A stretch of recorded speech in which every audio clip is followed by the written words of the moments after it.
Hello and welcome to Deck Builders Toledo, where we talk all things outdoor living. Today we're going to walk through how to plan a backyard renovation in phases, so you don't feel like you have to do everything in one big push. A lot of homeowners around Toledo start with the same feeling. You want a great deck, maybe a patio, maybe a pergola, or even an outdoor kitchen, but the budget and the timeline say you can't do it all at once.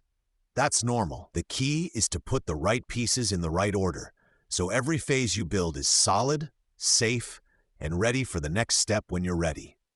When we talk about phases, we usually start with the bones of the space. That's your main deck or primary platform outside the back door, the part you'll use every single day. It needs proper footing depth, framing, stairs, and railings that meet code.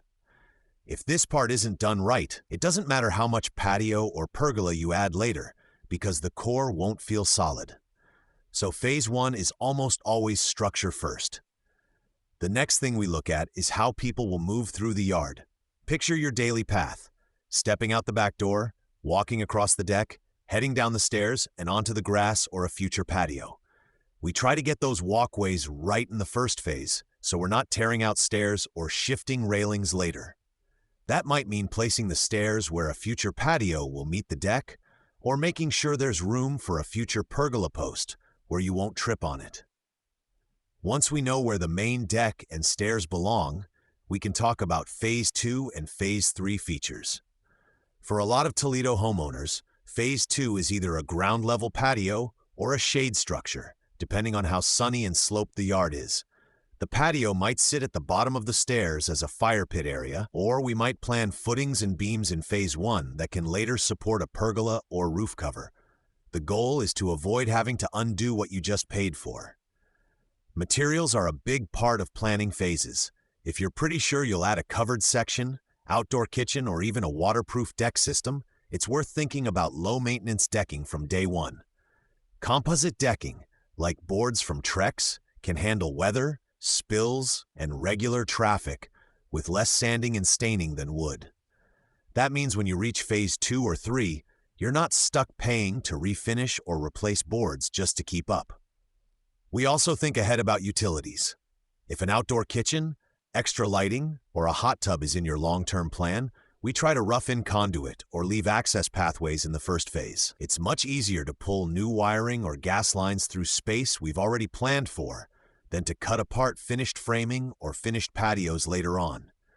This is where a little extra planning can save a lot of headache. Budget-wise, phasing gives you breathing room. You can invest in a strong, well-built main structure now, then come back later for the patio, pergola, or built-in seating. Instead of watering down everything to squeeze it into one shot, you build the core right and add layers when the time is right. Your space grows with you instead of feeling half-finished. If you're standing in your yard and feeling overwhelmed, try this. Write down your must-haves and your nice-to-haves. The must-haves usually belong in Phase 1. The nice-to-haves can live in Phase 2 or 3, as long as we design the first step to make room for them. That simple list is often where good phasing starts. You can reach our team at 419-574-4799 or visit toughdeckbuilderstoledo.com if you'd like help planning your backyard renovation in stages. At Tough Deck Builders Toledo, we design your project so each phase is safe, solid, and ready for the next step when you are. Thanks for listening to Deck Builders Toledo. If you're dreaming about a better outdoor space but want to move smart instead of fast, planning in phases might be the best fit. We'll talk with you again in the next episode.